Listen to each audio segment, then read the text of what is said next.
Pertama-tama yang saya hormati Ketua Masjid beserta jajarannya, jamaah majelis taklim Masjid Al-Husna yang insya Allah mudah-mudahan dirahmati oleh Allah Subhanahu Wa Taala. Alhamdulillah, malam ini kita akan kembali melanjutkan pembacaan kitab Syarah Aqidatul Awam, yaitu memasuki bab masalah mengetahui sifat-sifat Allah yang wajib. Kemarin sudah dibahas sifat Allah yang wajib yang harus diketahui. Yang pertama adalah al-wujud, yaitu Allah Subhanahu wa taala itu ada. Bismillahirrahmanirrahim. Wa qala musannif rahimahullah ta'ala anhu wa ba'du fa'lam biwujudil ma'rifah min wajibin lillahi ishrina sifat. Fallahu mawjudun qadimun bab mukhalifun lil khalqi bil itlaqi wa qa'imun ghani wa wahidun wa hay qadirun muridun alimun bi kulli syai' basir sami'un basirul mutakallim lahu sifatun sab'atun tantazimu fa qudratun iradatun sam'a basar hayatul ilmu kalamun istamar. Sifat Allah Subhanahu wa taala yang selanjutnya, yang kedua adalah yaitu kita wajib meyakini bahwasannya Allah Subhanahu wa taala adalah qidam atau qadim, yang artinya Allah itu maha dahulu. Ya. Apa maksudnya?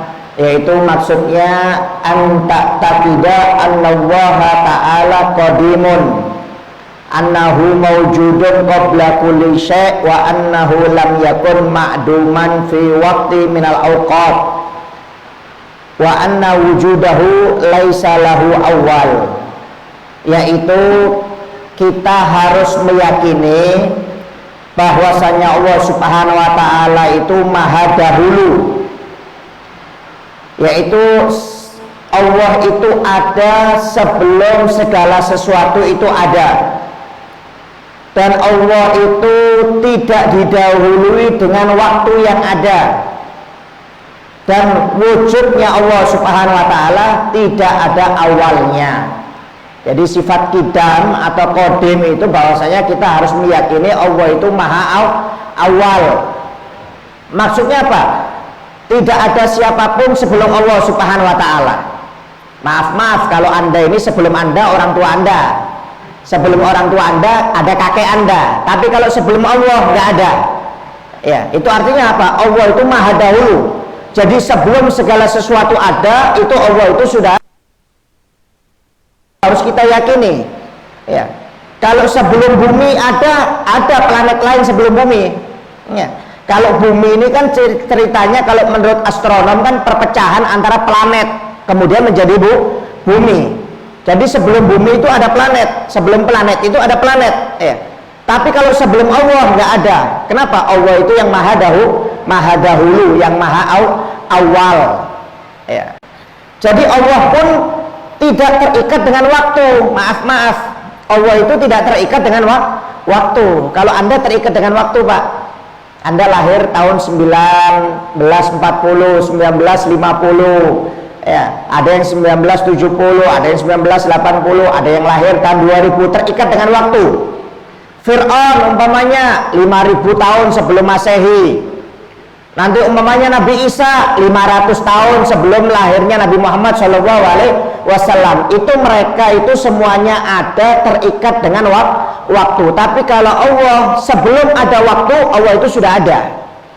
Jadi kalau Anda tanya kapan waktunya Allah itu ada, nggak ada waktu. Kenapa? Yang menciptakan waktu itu Allah Subhanahu wa taala. Jadi Allah itu tidak terikat dengan waktu, dan sebelum adanya Allah itu tidak ada. Kenapa? Allah itu termasuk zat yang paling awal. Jadi sebelum adanya sesuatu itu Allah sudah ada. Ya, sampai pernah Imam Abu Hanifah ditanyai oleh orang kafir ateis. Ateis ini orang yang tidak bertuhan. Ya, ditanya Imam Abu Hanifah oleh ateis ini, wahai Imam, saya mau tanya, Allah itu berada sebelum adanya tahun. Ya. Kata Kata Imam Abu Hanifah, Allah itu berada sebelum adanya tahun. Kemudian orang ateis itu bertanya, tahun berapa Allah itu ada? Tahun berapa itu Allah ada? Kata Imam Abu Hanifah, Allah itu berada sebelum adanya tahun. Ya. Kita kalau ditanya, umpamanya maaf Pak oleh orang, kapan Allah itu ada? Bagaimana jawaban kita? Ya, pelongo mungkin. Ya bisa jawab kita. Kalau ditanya kapan adanya Allah itu, tahun berapa adanya Allah Ta'ala? Ya, kenapa? Karena yang menciptakan waktu kan Allah Ta'ala. Kenapa kok kita tanya Allah tahun berapa? Ya. Oleh Imam Abu Hanifah, Allah itu tidak berkaitan dengan waktu, karena yang menciptakan waktu itu Allah Ta'ala. Jadi Allah itu ada sebelum adanya waktu. Allah itu ada sebelum adanya tahun. Kata orang ateis tersebut, kasih contoh aku. Maksudmu apa? Kasih contoh aku. Kata Imam Abu Hanifah, saya mau tanya kepada kamu, sebelum angka 4 berapa? 3. Sebelum angka 3 berapa? 2. Sebelum angka 2 berapa? 1. Sebelum angka 1? Kata Imam Abu Hanifah, nggak ada. Ya sudah, angka saja nggak ada, apalagi kamu tanya Allah Subhanahu wa Ta'ala. Ya, kan zaman dulu Pak, angka 0 itu nggak ada Pak. Angka 0 itu yang menemukan ulama yang bernama Muhammad bin Musa al-Khawarizmi. Ya, ini penemu angka 0, yaitu bapak matematika dunia. Itu hidup di zaman Khalifah Al-Ma'mun, dinasti Abbasiyah. Jadi sebelum zaman Nabi atau setelah zaman Nabi Muhammad, angka 0 itu nggak ada Pak. Angka yang paling tinggi itu terakhir itu angka 1 yang paling awal. Jadi ditanya oleh Imam Abu Hanifah, sebelum angka 1 berapa? Orang itu nggak bisa jawab, nggak ada sebelum angka 1. Ya sudah, berarti sebelum adanya tahun itu adanya Allah Subhanahu wa Ta'ala, karena yang menciptakan tahun dan waktu itu adalah Allah Subhanahu wa Ta'ala. Jadi orang dulu itu Pak, kalau maaf yang saya jelaskan kemarin, orang dulu itu nggak mau dalil nakli, nggak mau Quran, nggak mau hadis. Mereka itu pakai pikiran, pakai akal. Kalau sesuai dengan akal diterima, kalau nggak sesuai dengan akal tidak diterima. Ya, sampai Imam Abu Hanifah pernah ditanyai, ya maaf Imam Abu Hanifah ini pernah dikasih buah anggur, ya dalam riwayat ulama lain dikasih buah anggur oleh seseorang. Setelah dikasih buah anggur dimakan.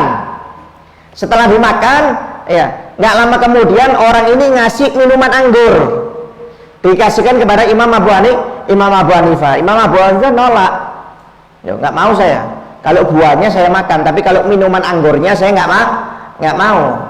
Kata orang tersebut, orang ateis tersebut, kamu ini aneh. Padahal ini satu jenis. Ya, minuman anggur ini kan dari anggur. Masa kamu mau buah anggurnya tapi minumannya nggak mau? Ya, aneh kamu ini. Padahal satu jenis.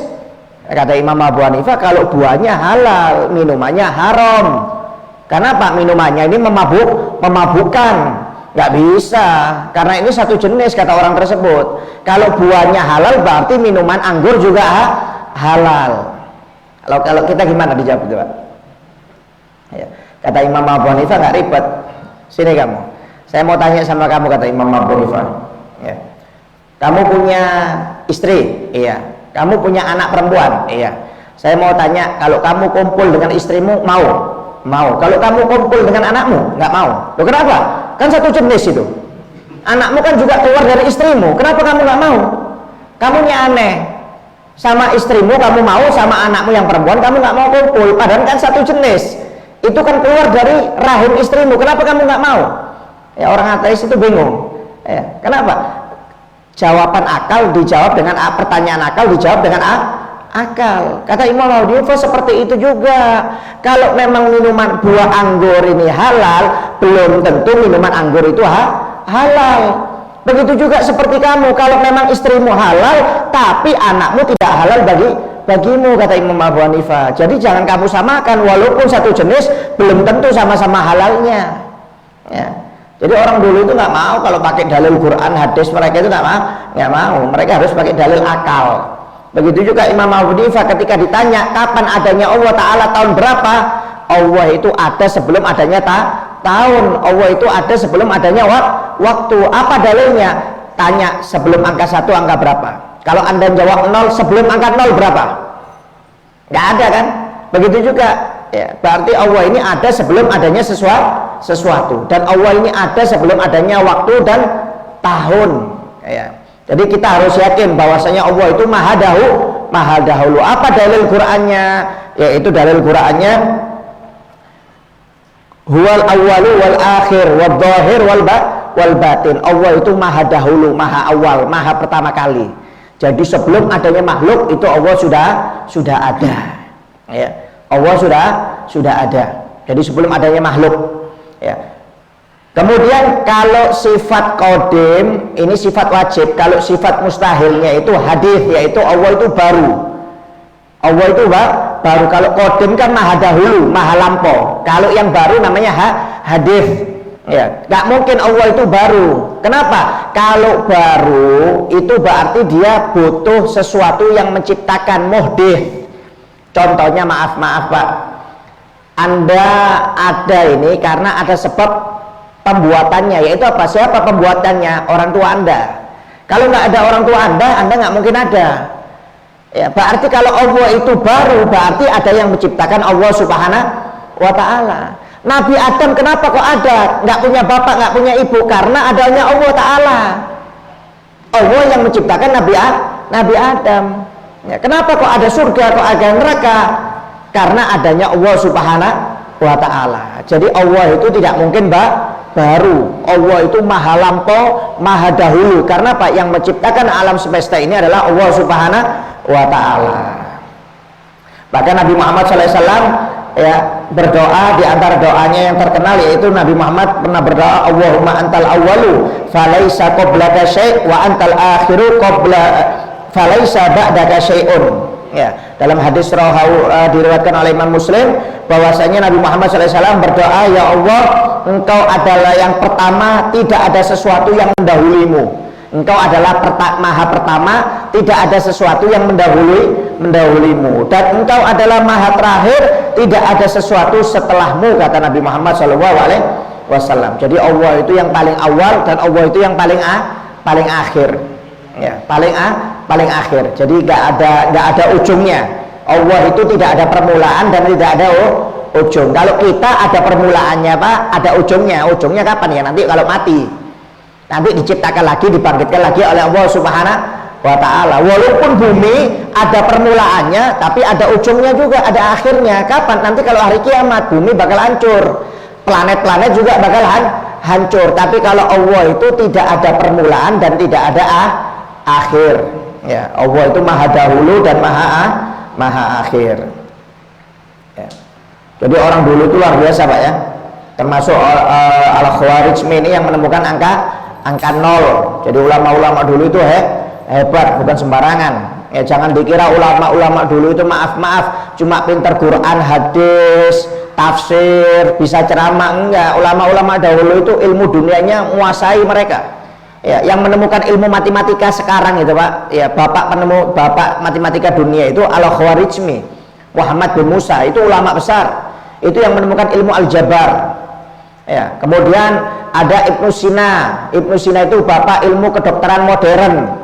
Ya, kalau Anda pernah kuliah kedokteran, ya umpamanya ini, tapi kelihatannya nggak ada dokter di sini. Ya, kalau Anda belajar kuliah kedokteran, itu Anda pasti pakai buku standarnya Ibnu Sina.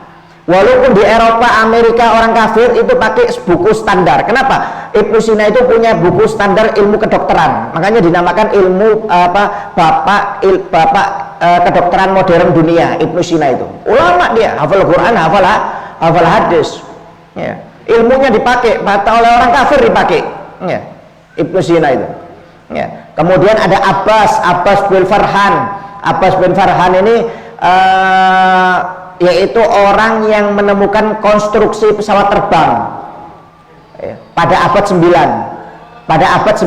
Hijriah. Jadi dia yang pertama menemukan konstruksi pesawat. Ya, jadi pesawat-pesawat yang sekarang itu bisa terbang karena dia yang menemukan konstruksinya. Ya, dan dia yang pertama kali menerbangkan pesawat bentuknya seperti burung, tapi nggak pakai mesin. Tapi berkat modelnya itu sampai sekarang dipakai oleh pesawat-pesawat modern itu. Itu yang menemukan ulama. Bayangkan, yang menemukan penemuan pertama kali bentuk pesawat itu ulama. Kemudian ada Al-Baghtani. Al-Battani ini yaitu bapak astronomi dunia. Dia orang yang pertama kali menghitung perputaran lewat matahari, bukan perputaran bulan, perputaran matahari. Kalau bisa dikatakan sekarang tahun Masehi. Tahun Masehi ini perputarannya perputaran matahari. Kalau Hijriyah itu ikut perputaran bulan. Nah, ini Al-Battani ini adalah bapak astronomi yang pertama kali menghitung perputaran dalam setahun lewat matahari. Kata dia dalam setahun itu ada 365 hari. 365 hari. Itu yang pertama kali menemukan ulama. Bisa Anda bayangkan gimana cara ngitungnya itu? Dalam setahun dia bisa menemukan, dalam setahun itu kalau perputaran matahari itu 365 hari. Dan itu dipakai oleh cendekiawan dari Jerman. Kenapa? Karena dulu yang sebelum menghitung hitungan Masehi itu adalah orang Romawi. Ya, orang Romawi. Setelah dihitung oleh Al-Battani ini ternyata lebih cocok daripada karangan orang Romawi. Lebih pas. Sampai dihitung kalender sekarang Masehi itu 365 hari itu ikut Al-Battani. Kalau dulunya ikut orang Romawi. Lebih dari itu. Kalau dulu lebih dari itu, sekitar 370 atau 380 hari. Ternyata dihitung lebih tepat Al-Battani. Jadi orang dulu ini hebat. Jadi jangan dikira orang dulu itu maaf cuma hafal Quran, hafal hadis. Enggak, mereka itu luar biasa, ilmunya luar biasa. Ya, walaupun ilmu apa bahasanya itu, ilmu dunianya itu mereka luar biasa. Ya, kenapa ya? Memang dapat dari Al-Qur'an. Ya, Al-Quran ini bukan cuma ilmu Quran, hadis, syariat saja, ilmu dunia. Makanya kata sahabat Abdullah bin Mas'ud, barang siapa yang ingin mendapatkan ilmu orang yang dahulu dan yang akan datang, maka belajarlah Al-Quran. Kenapa? Al-Quran ini segala ilmu ada. Anda mau cari ilmu geologi ada mau cari ilmu kedokteran juga ada. Ya, maaf, ada ilmu embriologi. Ya, Anda ini kan diciptakan kan dari sel laki ketemu dengan sel perempuan, kemudian menggumpal menjadi segumpal darah, menjadi segumpal daging. Itu kan di Al-Quran ada. Itu ilmu embriologi itu Pak, maaf baru ditemukan abad 19 awal. Al-Quran sudah menjelaskan 1400 tahun yang lalu ilmu embriologi itu. Ada ilmu geologi. Ilmu geologi itu mereka mengatakan bahwasannya fungsinya gunung yang ada di muka bumi ini Pak, untuk menstabilkan bumi supaya nggak terjadi gempa. Jadi jangan dikira gunung itu bawa madorot, enggak. Gunung itu fungsinya banyak. Salah satunya adalah untuk menstabilkan posisi dunia ini supaya tidak mudah terjadi gempa bumi. Kalau nggak ada gunung, maka setiap saat dunia ini bisa gempa bumi terus. Fungsinya gunung ini untuk menstabilkan bumi. Itu ilmu geologi baru ditemukan pada tahun 1940. Itu Al-Quran sudah menjelaskan 1400 tahun yang lalu. Kata Allah Subhanahu wa ta'ala, aku pancangkan gunung itu di dunia supaya kalian ini bisa berjalan dengan stabil, tidak goyang, kata Allah Subhanahu wa ta'ala. Maksudnya apa tidak goyang? Itu nggak gempa bumi. Subhanallah.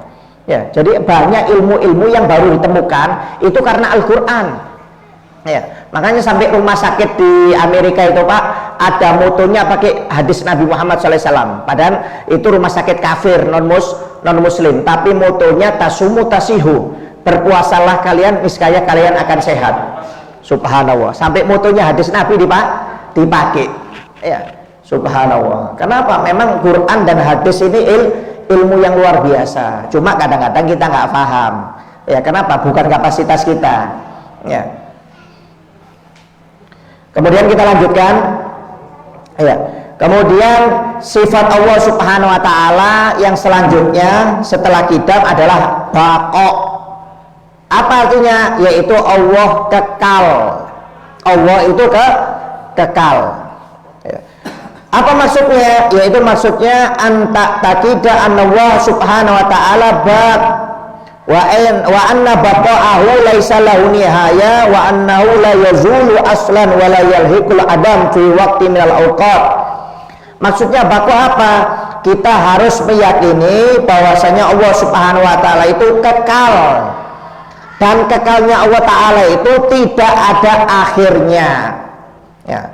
Apa dalilnya? Dalilnya yaitu kullu syai'in halikun ila wajha. Kullu syai'in halikun, segala sesuatu itu akan hancur kecuali Allah Subhanahu wa taala. Jadi Allah itu kekal. Jadi kalau kita, Pak Bu, maaf nggak ada yang kekal, kita ini bakal mati.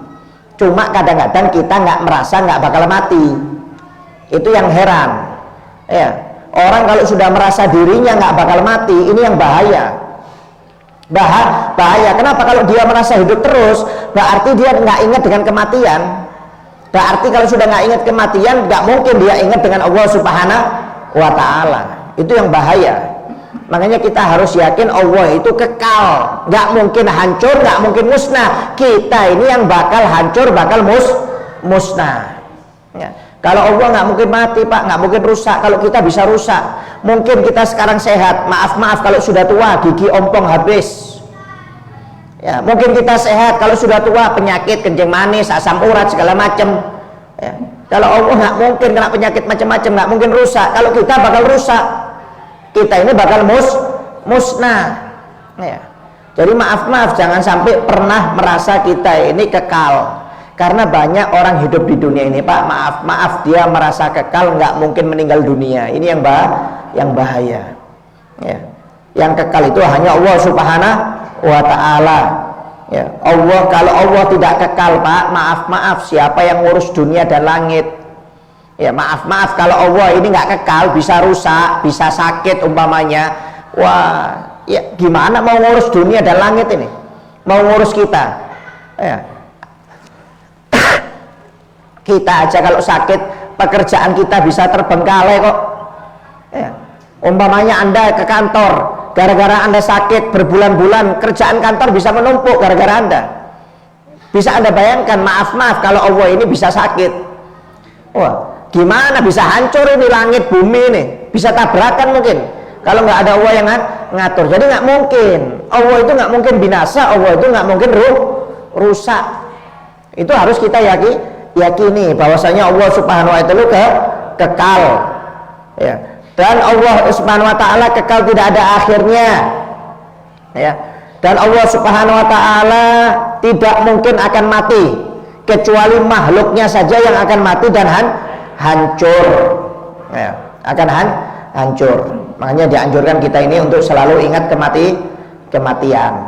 Karena kata Nabi Muhammad SAW, ya Rasulullah, sahabat bertanya, manil akyas, ya Rasulullah, siapa orang yang cerdas itu ya Rasulullah?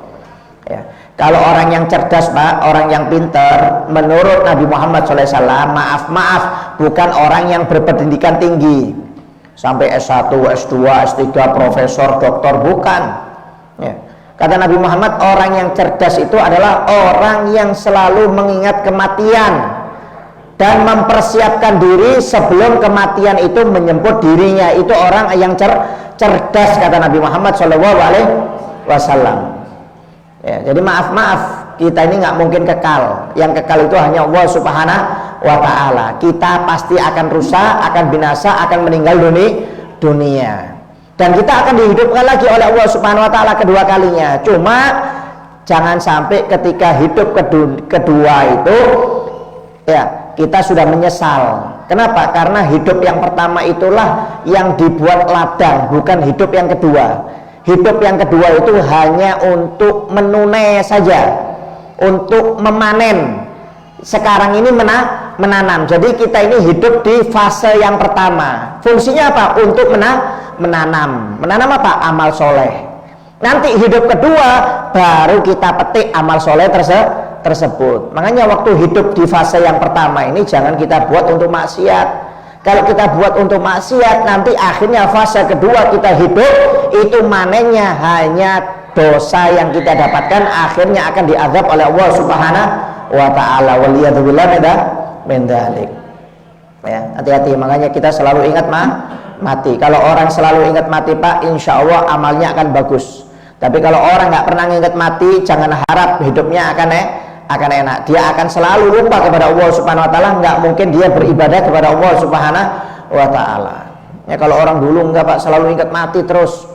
Ya, ingat mati, ingat meninggal mereka itu. Sayyidina Utsman bin Affan saja yang sudah dijamin masuk surga Pak, maaf. Itu kalau Nabi menceritakan tentang kematian, tentang kubur, Sayyidina Utsman itu menangis. Dan kalau lewat kuburan, Sayyidina Utsman itu pingsan. Pingsan. Saking apa? Saking takutnya mati itu. Padahal Sayyidina Utsman ini sudah dijamin masuk surga Pak. Ada 10 sahabat yang dijamin masuk surga, yaitu salah satunya Sayyidina Utsman bin Affan. Itu Anda lihat Sayyidina Utsman itu kalau mendengarkan Nabi cerita tentang kubur, nangis dia, takut mati. Ya, nanti kalau lewat kuburan sampai siup. Ditanya, "Wahai Utsman, kenapa kamu ini kok Nabi cerita tentang kubur kamu menangis, kalau lewat kuburan kamu sampai pingsan?" Apa jawab Sayyidina Utsman? "Aku mendengar hadis Nabi Muhammad SAW, kuburan ini adalah tempat istirahat pertama seseorang sebelum menuju akhirat. Kalau di kubur dia bisa menjawab pertanyaan malaikat mungkar nakir, maka akhiratnya akan mudah. Tapi kalau di dalam kubur dia tidak bisa menjawab pertanyaan malaikat mungkar nakir, maka akhiratnya akan susah. Makanya saya takut kalau saya masuk kubur, saya tidak bisa menjawab pertanyaan malaikat mungkar nakir." Bayangkan, semakin tambah ilmunya, semakin dekat dengan Allah Ta'ala, dia semakin takut kepada Allah Subhanahu wa Ta'ala. Kalau kita enggak, lewat kuburan enggak ada takutnya sama sekali Pak. Takutnya lewat kuburan itu bukan takut mati, takut setan. Coba Anda lewat tengah malam kuburan itu, bukan takut mati, bukan, takut ada setan. Loh, kan aneh kita ini ya. Mestinya kan orang lewat kubur itu ingat bahwasannya itu tempat peristirahatannya ya. Jangan sampai lupa kita dengan kubur Pak, bahaya kalau orang sudah lupa dengan kuburan ini bahaya ya. Ini yang banyak dilupakan oleh setiap orang. Padahal kita hidup di dunia ini nggak kekal Pak. Ada batasannya, apalagi umat Nabi Muhammad umurnya paling cuma 60 aja, lebih dari 60 bonus. Nggak kekal, nggak ada manusia yang kekal. Walaupun Nabi Nuh, Nabi Adam yang umurnya 1000 tahun, tetap aja meninggal dunia kok. Nggak kekal, nggak ada yang kekal. Yang kekal itu hanya Allah Subhanahu wa Ta'ala. Makanya kita hidup ini untuk amal soleh. Yakin bahwasanya kita akan mati, tidak mungkin hidup kekal. Ya bahaya Pak ya, jangan sampai lupa dengan kematian. Harus ingat kematian. Ya kata Allah Subhanahu wa Ta'ala dalam Al-Qur'an, qala rabbirji'un la'alli a'malu sholihan. Ya, kata Allah Subhanahu wa Ta'ala, berapa banyak orang yang di dalam kubur itu mereka minta untuk dihidupkan lagi oleh Allah Subhanahu wa Ta'ala. Ya Allah, tolong hidupkan lagi aku ke dunia ya Allah, supaya aku bisa beramal soleh, kata Allah Subhanahu wa Ta'ala dalam Al-Qur'an loh Pak. Maaf, berapa banyak kata Allah Ta'ala di dalam kubur itu orang yang sudah meninggal minta tolong dihidupkan lagi untuk bisa beramal soleh ya. Nabi Muhammad itu kalau lewat kuburan sering dengar orang itu menangis dalam kubur. Kadang-kadang Nabi Muhammad sampai menangis juga.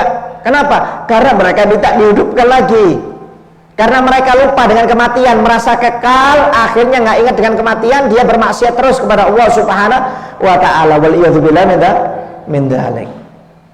Bahaya, makanya jangan sampai kita lupa dengan kematian ya, wajib ingat. Makanya kata Sayyidina Ali bin Abi Thalib, an-nasmat wa idamatu intabahu, manusia ini mati Pak. Kita ini sekarang maaf kita ini mati, kita ini nggak hidup. Wa idamatu intabahu, kalau sudah mati baru hidup. Jadi maaf kita ini bukan hidup, kita ini mati. Maksudnya apa? Mati mata hatinya. Kenapa? Maaf Anda sholat sekarang Pak, nggak kelihatan manfaatnya. Anda hadir pengajian kan nggak kelihatan manfaatnya. Anda baca Quran nggak kelihatan manfaatnya. Anda puasa nggak kelihatan manfaatnya. Nanti kalau nyawa sudah sampai kerongkongan, baru tahu manfaatnya sholat, baru tahu Pak manfaatnya menghadiri pengajian, baru tahu manfaatnya sodako. Maaf, orang sekarang bermaksiat, zina, minum khamar, korupsi umpamanya, nipu, dolim. Ya, memang nggak merasakan madaratnya sekarang, belum kelihatan. Nanti kalau sudah nyawa sampai kerongkongan, baru sadar dia. Berapa besarnya dosanya meninggalkan sholat, besarnya dosanya berzina, minum khamar, narkoba, mungkin menipu, dolim, segala macam. Nanti sadarnya itu kalau sudah mati. Makanya maaf kata Sayyidina Ali, kita ini mati bukan hidup.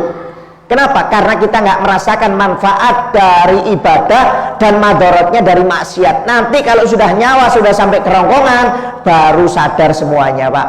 Tapi sadar ketika nyawa sudah sampai kerongkongan terlambat, tidak bisa diulang. Walaupun nangis darah tidak akan bermanfaat. Nangis yang bermanfaat selama kita masih hidup ini. Ya, jangankan kita, Pak, maaf Fir'aun itu orang yang zalim. Ketika ditenggelamkan oleh Allah Subhanahu wa taala di Laut Merah, nyawanya sudah sampai kerongkongan, ya. Fir'aun dilihatkan tempatnya oleh Allah Subhanahu wa taala di neraka.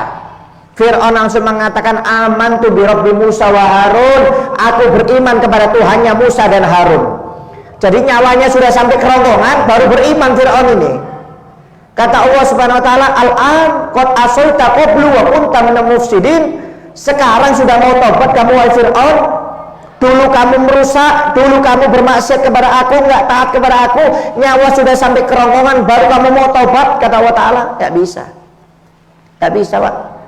Fir'aun aja nyesel ketika nyawanya sudah sampai kerongkongan, ingin beriman, ingin bertobat kepada Allah Ta'ala, nggak diterima oleh Allah Subhanahu wa Ta'ala, ya.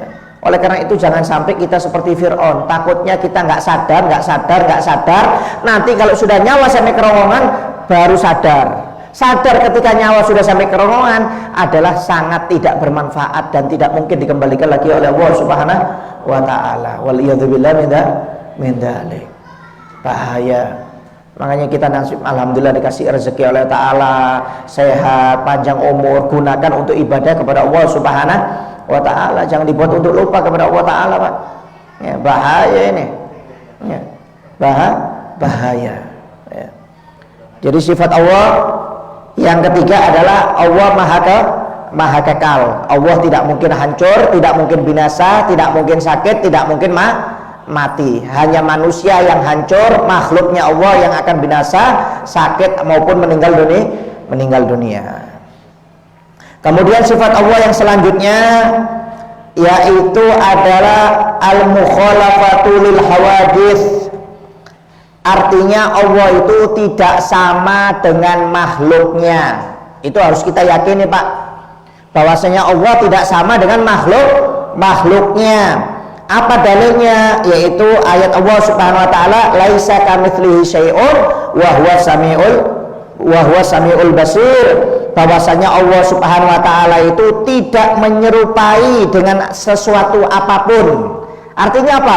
Allah nggak sama dengan makhluknya. Anta tidak Allah Ta'ala la yushabihu wa la yumathiluhu syai' wala fi dzati wala fi sifati wala fi af'alih.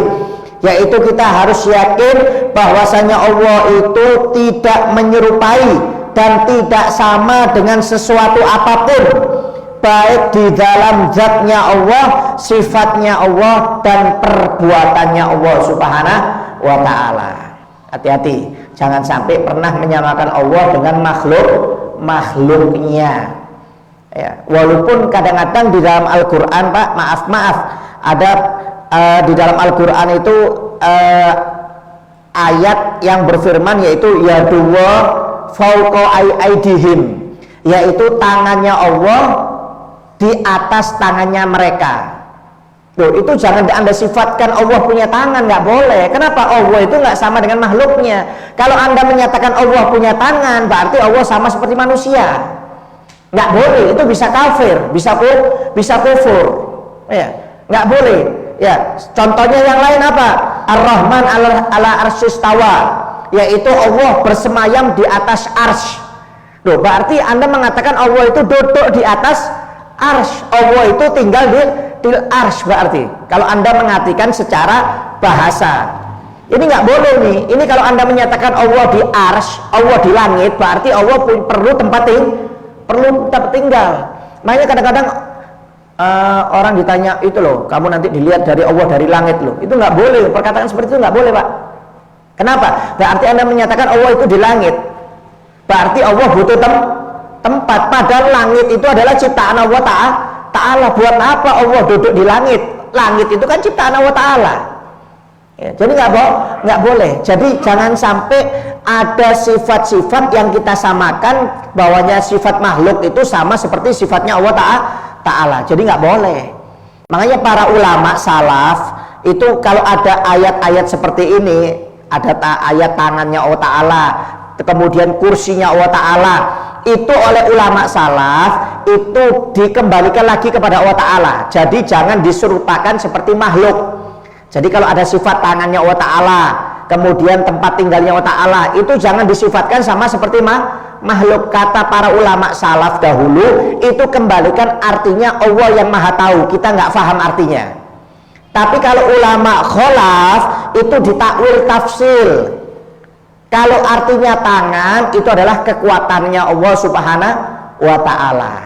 Yadullahi ala aidihim, yadullahi fawqa aidihim, yaitu tangannya Allah di atas tangan mereka. Maksudnya apa? Kekuasaan Allah itu di atas kekuasaan mereka.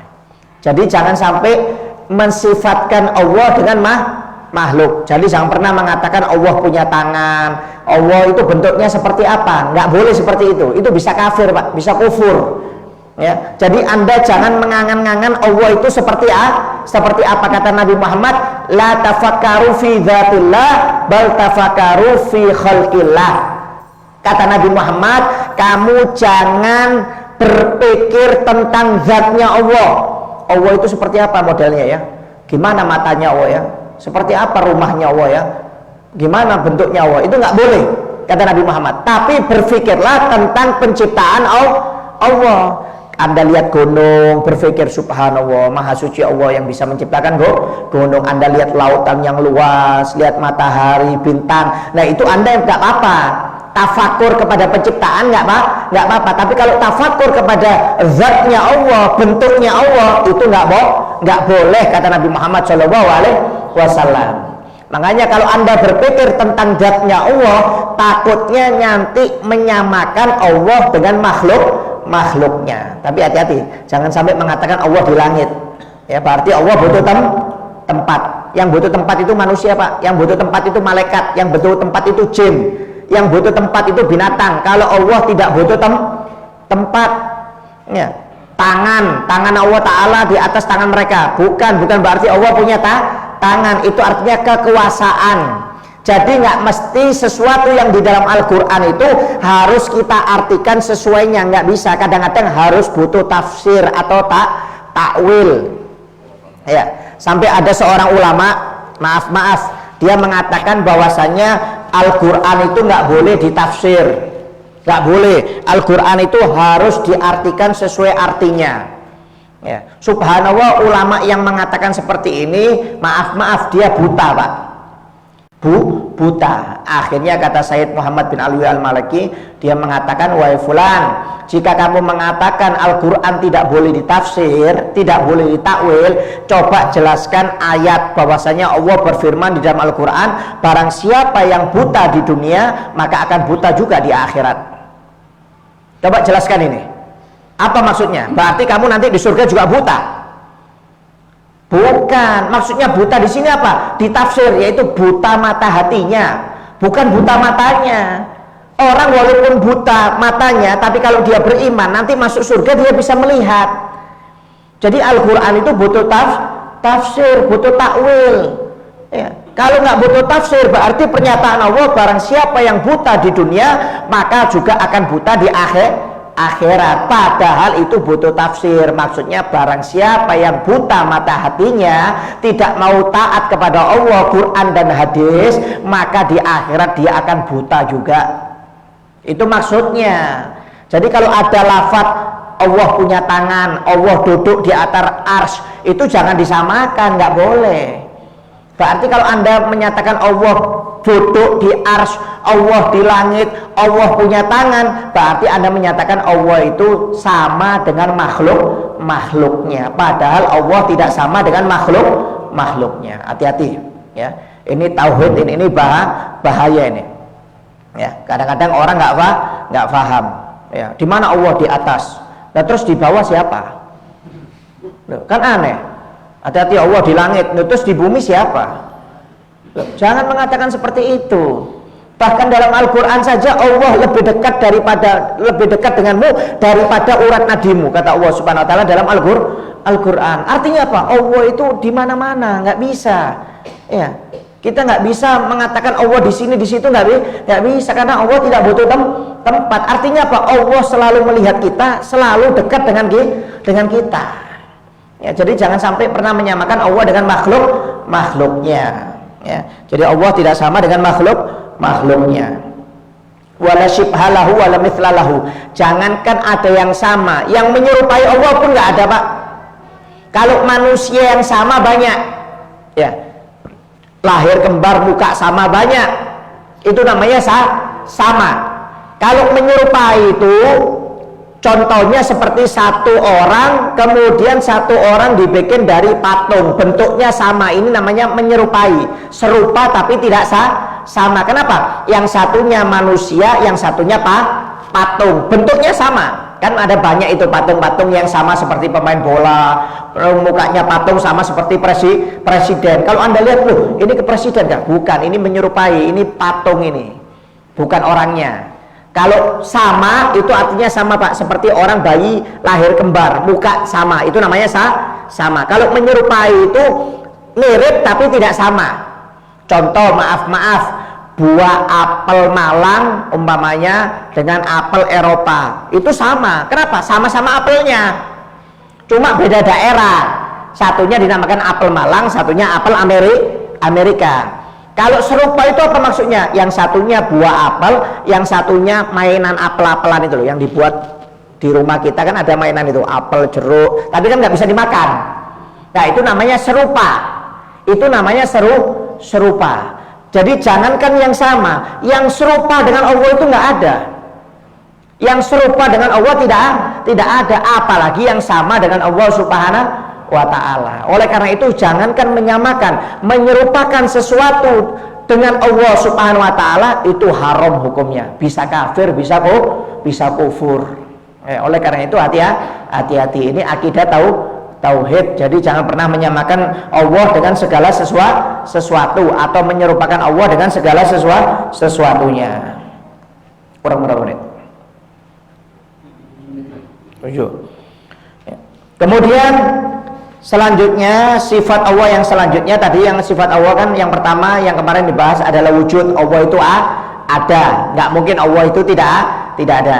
Kemudian yang kedua kidam, Allah itu maha dahulu, Allah itu maha awal, bahwasanya Allah itu tidak perlu permulaan dan tidak ada permulaan sebelumnya Allah Subhanahu wa ta'ala. Kemudian yang ketiga, Allah itu kekal, Allah tidak mungkin rusak, tidak mungkin hancur, tidak mungkin binasa, ya, sampai kapanpun. Kemudian yang keempat, mukhalafatul lil hawadith, yaitu Allah tidak sama dengan makhluknya. Kemudian yang kelima, qiyamuhu binafsihi, yaitu Allah berdiri dengan sendirinya. Apa maksudnya?